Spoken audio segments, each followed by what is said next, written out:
교수님, 안녕하세요. 예. 오늘 비도 오고 그런데 오시는데 괜찮으셨습니까? 예, 비가 와서 오히려 좋았습니다. 마음을 그렇습니까? 깨끗하게 씻는 것은 은혜의 비였습니다. 예, 우리 교수님은 항상 마음이 청결하시기 때문에 예, 지난 시간에 이어서 성경 속으로 여행을 떠나보도록 하겠습니다. 계속해서 지금 에베소서에 대해서 교수님과 이야기를 나누고 있는데요. 오늘은 그 2장 11절부터 성도 안에서 그 기업의 영광의 풍성이 무엇인지, 그리고 그 성도 안에서 그 기업이 무엇인지, 그것이 왜 풍성해야 되는지를 우리 교수님을 통해서 좀 더 심도 있게 대화를 나눠보고자 합니다.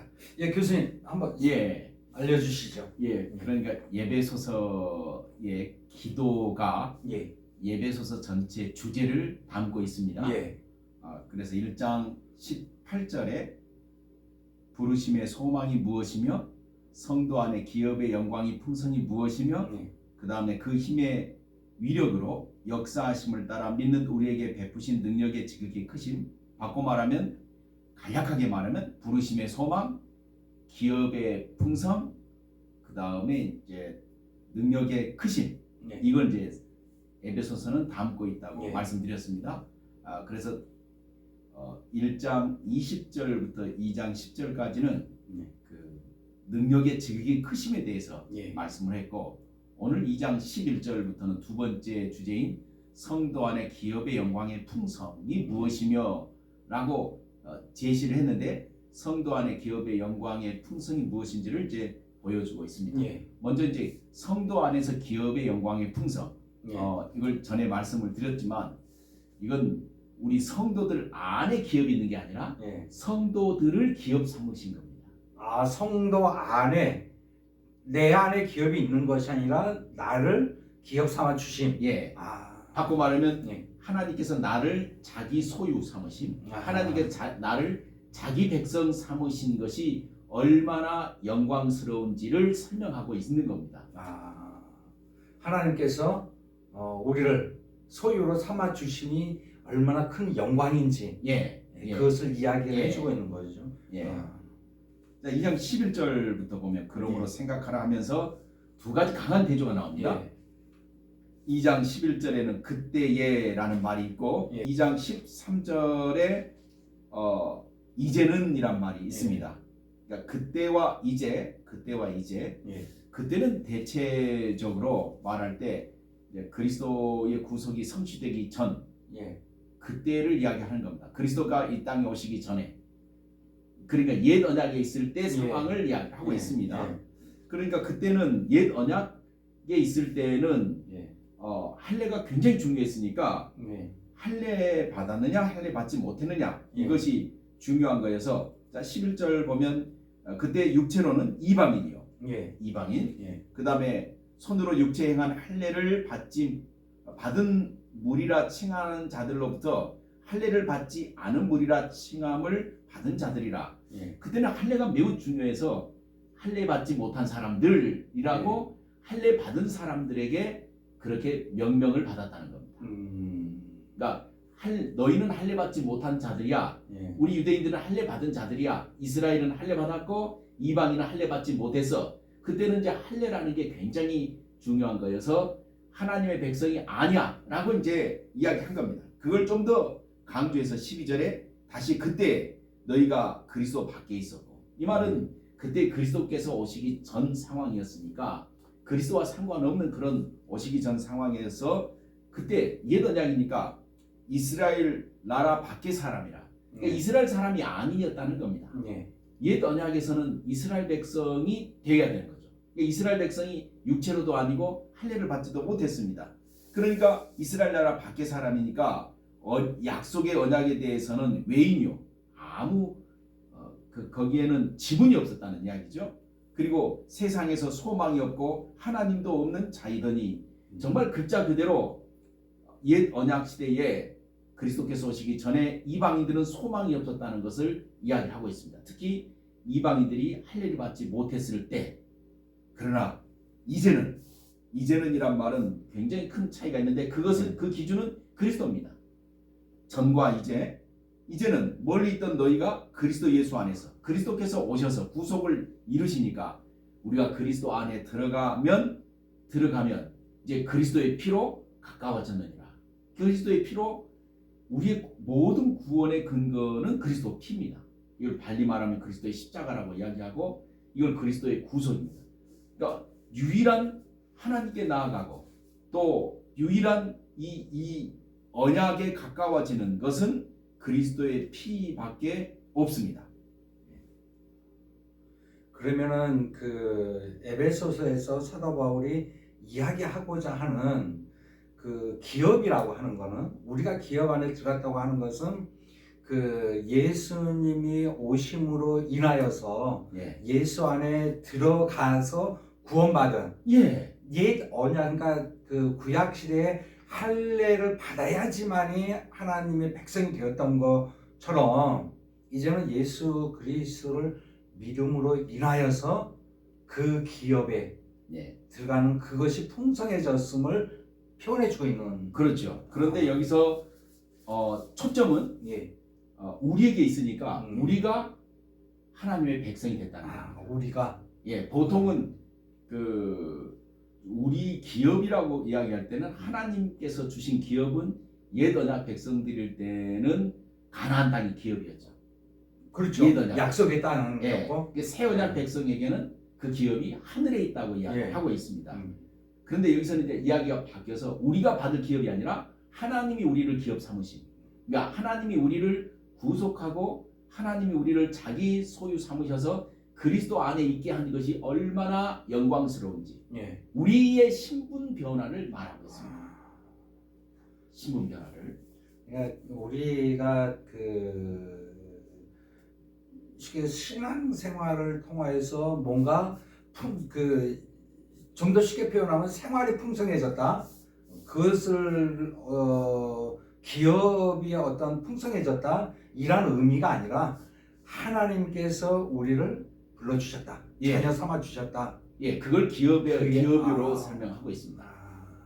다시 또 말씀드리지만 1장 18절에 성도 안에서 기업의 영광의 풍성이라고 하니까 이제 그렇게 약간 그 오해할 수도 있는 겁니다. 근데 여기서는 그 기업이 이제 명사형으로 됐고 그 다음에 바로 그 성도 안에서가 이제 전치사로 됐는데 이것은 직역을 하면 우리 말식으로 직역하면 이렇게 되는데 그 의미를 볼 때 성도를 기업 삼으심이라고 해야 훨씬 더 낫습니다. 성도를 기업 삼으심. 그리고 여기 성도를 기업 삼으심에 대해서 설명합니다. 근데 전에는 할례였습니다. 그러나 이제 새 언약 아래서는 그리스도의 피입니다. 그리스도의 피를 의지하고 그리스도를 믿는 사람이 그리스도 안에 이제 들어가게 되는 거죠. 근데 그분이 어떤 분이냐? 14절 예수님 그는 우리의 화평이신지라. 그분은 하나님과 우리와의 그 언약의 중보자이실 뿐 아니라 유대인 이방인들 사이의 화평이라고 이야기합니다. 여기 우리는 하나님과 우리가 아니라 유대인과 이방인을 이야기하고 있습니다. 왜냐하면 우리의 화평이신지라 둘로 하나를 만드사 이 둘 유대인과 이방인 이스라엘과 이방인이죠. 이스라엘과 이방인을 하나로 만드사 원수된 것 곧 중간에 막힌 담을 자기 육체로 오시고 둘을 하나로 만들었다고 했습니다. 원수된 것 중간에 막힌 담이 무언가 15절에 법정으로 된 계명의 율법을 이야기하고 있습니다. 결국 율법입니다. 율법이 있는 한 할례가 꼭 필요한 거죠. 그런데 이것을 폐하심으로 14절에는 둘로 하나를 만드셨습니다. 그리고 또 15절에 이 둘로 자기 안에서 한 세 사람을 지었습니다. 이 둘을 하나로 만들었습니다. 그 다음에 이제 16절에 십자가로 이 둘을 한 몸으로 만드셨습니다. 자, 하나를 만드셨다. 한 세 사람을 지었다. 한 몸이 되었다. 그리고 이제 18절에 그러므로 이는 그로 말미암아 우리 둘이 한 성령 안에서 아버지께 나아감을 얻게 하려 하십니다. 여기 한 성령으로 번역이 됐는데 제 개인적인 생각은 이 푸뉴마가 두 가지로 번역이 될 수 있는데 어느 때는 하나님의 영을 이야기할 때 성령이다. 인간의 영을 이야기할 때도 푸뉴마입니다. 근데 여기는 제 개인적으로는 인간의 영을 이야기한다고 생각합니다. 그러니까 무슨 말이냐면 자 문맥상 보면 둘이 하나를 만들었다. 근데 둘이 하나가 14절에 나왔고 15절에 하나라는 게 뭔지를 말해주고 있습니다. 이들로 자기 안에서 한 세 사람입니다. 사람을 만들었다는 한 사람. 이 교회를 이야기를 하고 있습니다. 그런데 이 한 사람을 16절에서는 한 몸이라고 했습니다. 그러니까 18절에는 둘이 한 영으로 됐다는 말이야. 영으로 만들었다고 이야기합니다. 영. 자, 둘이 하나, 한 세 사람, 한 몸, 한 영이 되어야 됐다고. 여기 이런 의미로서 끌고 가니까 둘이 하나에 초점을 맞추니까 여기는 성령보다는 우리 둘이 하나로 아버지께 나아감을 얻게 하려 하심이라. 이렇게 함으로써 유대인과 이방인 간의 그 차이는 언약상의 차이가 있었는데 옛 언약이 무너지고 예수 그리스도께서 십자가에 피를 흘리심으로 말미암아 새 언약이 이제 세워졌습니다. 새 언약이 굳건히 세워져서 새 언약 속에서는 가장 중요한 게 예수의 피였습니다. 예수의 피로 되니까 옛 언약에서는 서로 나눠졌고 그랬지만 새 언약에서는 예수의 피 안에 있으면 모든 게 하나가 된다는 것을 말하고 있습니다. 그러니까 그 옛 언약 속에서는 절대적으로 가까워질 수 없는 하나가 될래야 하나가 될 수 없는 그런 관계에 놓여 있었는데 예를 들면 할례 예수님의 이 땅에 오시고 피 흘리심으로 인하여서 둘이 절대적으로 가까워질 수 없는 두 부류가 하나가 되어져서 한 몸이 되어졌다.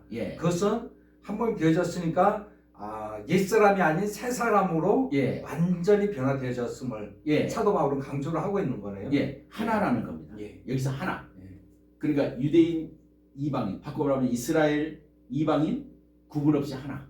이걸 구분 짓는 것은 여전히 옛 언약 아래 있다는 것을 스스로 인정하는 거고 이게 하나여야 새 언약 속에 그 기준이 하나니까 그 기준이 그리스도의 피니까 그리스도의 피 안에 그리스도의 피로 말미암아 우리가 하나가 되었다. 그런 차원에서 하나. 근데 교회가 하나 될 수 있는 최고의 가치는 그리스도의 피입니다. 그리스도의 십자가입니다. 십자가 외에 다른 어떤 것이 더 절대적인 개념으로 자리를 잡게 되면 교회는 나눠지게 되는 거죠. 그러나 그리스도의 피를 최고의 가치로 두면은 이것은 이제 하나가 될 수 있는 겁니다. 그래서 이제 어떤 오래전 이야기입니다만 어떤 교회가 그 예배당을 짓고 그 다음에 이제 새로운 예배당으로 입당을 했습니다. 근데 입당하기 전에 성도들이 의견이 좀 거기다가 방석을 놓아야 되느냐 안 놓아야 되느냐. 그러니까 의자 놓기 이전 시대에 이전 시대에 그때에 방석을 놓고 예배를 해야 되느냐 방석을 놓지 않아야 되느냐 이것 가지고 논쟁이 있었습니다. 지금 보면 너무나 어처구니없는 이야기지만 그때는 방석은 높은 사람이 그래도 대접을 할 때 높은 사람에게 놓아주는 건데 우리는 하나님 앞에 죄인이고 낮은 사람이다. 그 하나님은 우리 아버지시고 우리는 아들이고 격이 낮다. 낮은데 아들들이 자녀들이 어떻게 방석에 앉아 있을 수 있느냐. 그러니까 예배당에서 방석에서 앉아서는 안 된다. 근데 한쪽에서는 이 예배당인데 예배를 편하게 예배에 좀 불편하지 않도록 방석을 까는 것은 오히려 예배에 도움이 된다. 이것 가지고 옥신각신 다퉜는데 이른바 방석파 비방석파의 싸움입니다. 지금 보면 너무 무섭죠. 그러나 그때 당시에는 이게 굉장히 중요한 가치로 자리 잡았기 때문에 그런 겁니다. 아마 현재 어느 집단이든지 그 갈등 요인이 있고 그 논쟁하는 부분이 있지만 지금이야 보면 그게 목숨을 걸 만큼 굉장히 자존심을 걸 만큼 대단한 것처럼 보이지만 후대 사람들은 너무나 웃을 수밖에 없는 그런 거 가지고 싸울 겁니다. 그러니까 어느 시대든지 교회 속에서는 최고의 가치가 그리스도가 되어야 되고 다른 영, 다른 예수 다른 복음이 자리를 잡게 되면 다툼이 일어날 수밖에 없습니다. 그러니까 예수님의 피, 예수님의 십자가 그것만이 최고의 가치로 자리를 잡아야 교회가 예수님이 귀하신 것처럼 나도 귀하다. 나도 귀하니까 상대방도 귀하다. 서로 귀함을 고백할 수 있다는 겁니다. 근데 이제 여기서 그래서 여기 그 방법이 다 그겁니다. 13절에 보면 그리스도의 피로, 그 다음에 14절에 자기 육체로, 예수님의 육체입니다. 그 다음에 16절에 보면 십자가로 이런 말을 하고 있습니다. 다 이런 것은 하나의 그 정말 독특한 방법인데, 그래서 궁극적으로 18절에 그로 말미암아, 그리스도로 말미암아 우리 둘이 하나가 되어서 한 영으로 아버지께 나아감을 얻게 하려 하시니라 라고 했습니다. 그래서 19절에 아주 중요한 결론 같은 말이 나옵니다. 이것은 이제는 예수님 때문에 너희는, 여기 19절에 너희는 11절에 나오는 이방인을 가리키는 겁니다. 이방인이었던 사람들, 그 이방 출신 그리스도인이죠. 너희는 이제부터는 외인도 아니요. 자, 그 12절에서는 옛 언약에서는 약속의 언약들에 대하여는 외인이오라고 했습니다. 근데 지금은 외인이 아니요, 나그네도 아니요, 성도들과 동일한 시민이요, 하나님의 권속이라. 이방 출신 그리스도인들에게 그들의 신분을 알려주면서 우리가 얼마나 그리스도 안에서 풍성해져 그 하나님의 그 기업이 됐는지를 이제 보여주고 있습니다. 그래서 19절이 바로 그겁니다.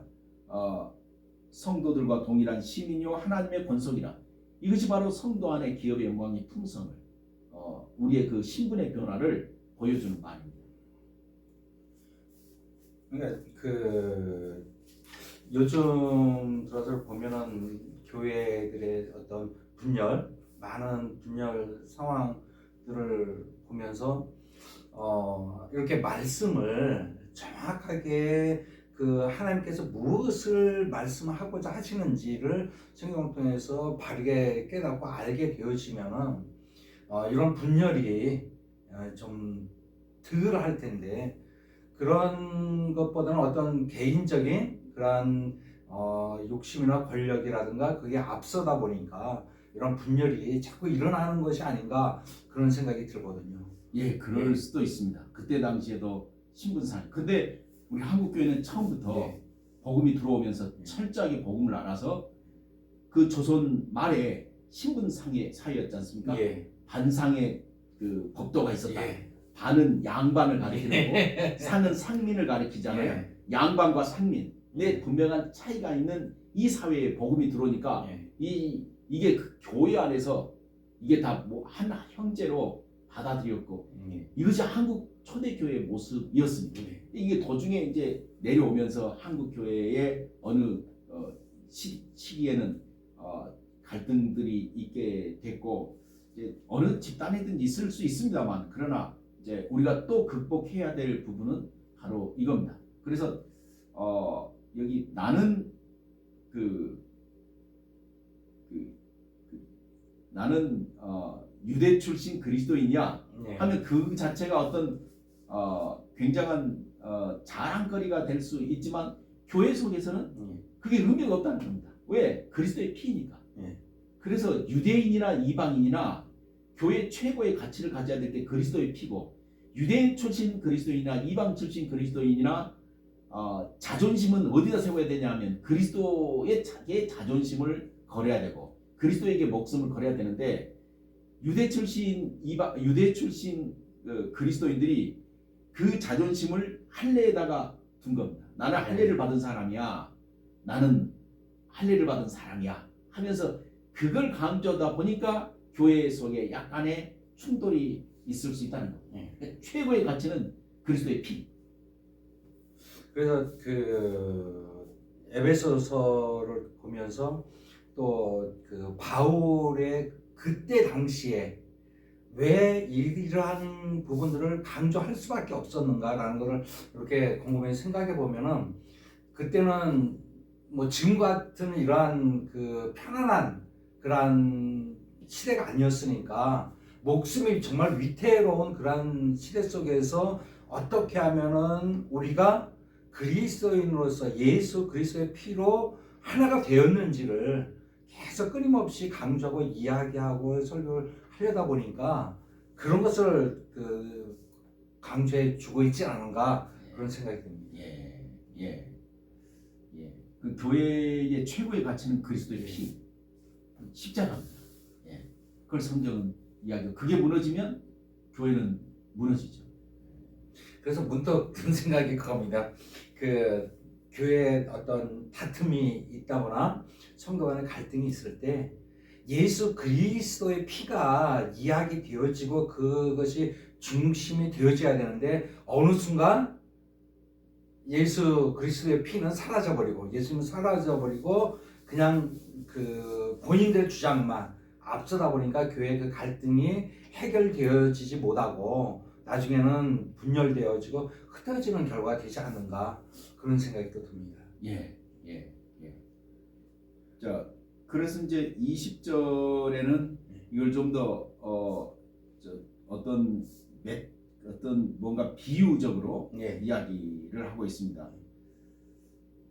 너희는 선지자들과 사도들과 선지자들의 터 위에 세움을 입은 자다. 그 다음에 그리스도 예수께서 친히 모퉁이 돌이 되셨다. 또 건물마다 서로 연결하여 성전이 돼가고 있다. 이 성전이라는 것은 하나님이 거하시는 처소가 된다는 거죠. 근데 그리스도 안에서 함께 지어져 가느니라 이런 말을 하고 있는데 이 그림은 이런 겁니다. 아닌 것을 먼저 설명합니다. 사도와 선지자들이 터이고 그 위에 예수 그리스도께서 모퉁이 돌이고 그 위에 건물은 우리 성도들이다. 이건 아닙니다. 그건 아니고. 그러면 제대로 된 것은 예수 그리스도가 모퉁이 돌입니다. 건물의 기초입니다. 기초고 그 기초 위에 교회가 세워진 겁니다. 그래서 모든 교회의 기초는 예수 그리스도 모퉁이 돌. 그리고 거기 위에 있는 그 건물은 우리 성도들을 가리키는 거죠. 그러면 사도와 선지자들의 터라는 말은 무슨 말이냐면 사도와 선지자들이 터를 다듬었다는 겁니다. 그래서 이건 어떤 물질이나 어떤 비유에서 이 비유에서 어떤 물질을 비유한 게 아니라 행위를 비유한 겁니다. 터를 다졌고 사도와 선지자들이 여기에 터를 닦아놨다. 이 말입니다. 그래서 그리스도 안에서 함께 그 모퉁이 돌 위에 건물은 서로 연결되어 하나인 것처럼 그리스도 위에 세워진 건물들은 연결만 되면 하나다. 이걸 설명해 주는데 그러면 이것이 정말 하나님의 성전이라는 것을 말할 수 있는 근거가 뭐냐? 사도와 선지자들의 터. 사도와 선지자들이 이것을 근거를 제시해주고 있습니다. 그 근거가 바로 3장에 나와 있습니다. 그렇습니까? 일단 우리는 하나라는 겁니다. 예수님 안에서. 오늘 이 성도 안에서 그 기업의 영광의 풍성이라는 것은 그 기업이라는 것은 하나님으로부터 우리가 선택을 한번 받았고 그것은 그리스도 안에서 서로 하나가 되어짐으로 인해서 그것이 더욱더 풍성해져 갈 수 있는 가능성을 제시해주고 있는 거고 그리고 3장에서는 도대체 이 놀라운 일이 일어났는데 유대인과 이방인이 그리스도 안에서 하나가 되는 놀라운 일이 일어났는데 그 근거가 뭐냐? 3장에서는 그 근거가 하나가 되어진 그 근거가 뭐냐? 도대체 무엇을 근거로 말할 수 있느냐? 그러니까 사실 이제 20절에서 미리 이야기하고 있습니다. 2장 20절에 사도와 선지자들의 터 위에 세우심을 받았다. 사도와 선지자들이 터를 닦아놨는데 이 사도와 선지자들이 받은 계시의 내용에 유대인과 이방인들도 복음에 참여할 수 있다는 그 계시를 받은 겁니다. 그래서 사도들이 받은 계시가 바로 유대인과 이방인이 하나라는 것을 말해줄 수 있는 강력한 근거이고 이것이 바로 복음이라고 이야기를 하고 있습니다. 그것을 이제 그 사도 바울이나 다른 예수님의 제자들을 통하여서 근거를 제시를 해주고 예. 왜 우리가 그리스도 위에 터 위에 세워진 우리가 모퉁이돌 그리스도 모퉁이돌에 세워진 성도인지 교회인지를 사도들이 이제 그 성경을 통해서 근거를 제시해 주었으니 우리는 그 위에서 뛰놀기만 하면 되는 겁니까? 우리가 이제 하나님 거하실 거룩한 처소 유대인에게도 임하시고 이방인에게도 임하시고 우리는 모두 다 하나님이 거하실 처소여서 하나님이 유대인이나 이방이나 예수 안에 있는 사람들 모두에게 하나님의 성령이 거하신다. 하나님은 거부하지 않으신다. 이겁니다. 그래서 오늘 이 시간에는 성도 안에서 그 기업의 영광의 풍성함이 무엇인지를 우리 교수님이 설명을 해 주셨습니다. 그래서 다음 시간에는 3장에서 그 근거, 그 기업의 풍성함의 그 근거가 되는 그 이야기를 제시를 해주고 있습니다. 그래서 다음 시간이 더욱 기대가 되는 그러한 시간인 것 같습니다. 감사합니다. 다음 시간에 또 뵙도록 하겠습니다.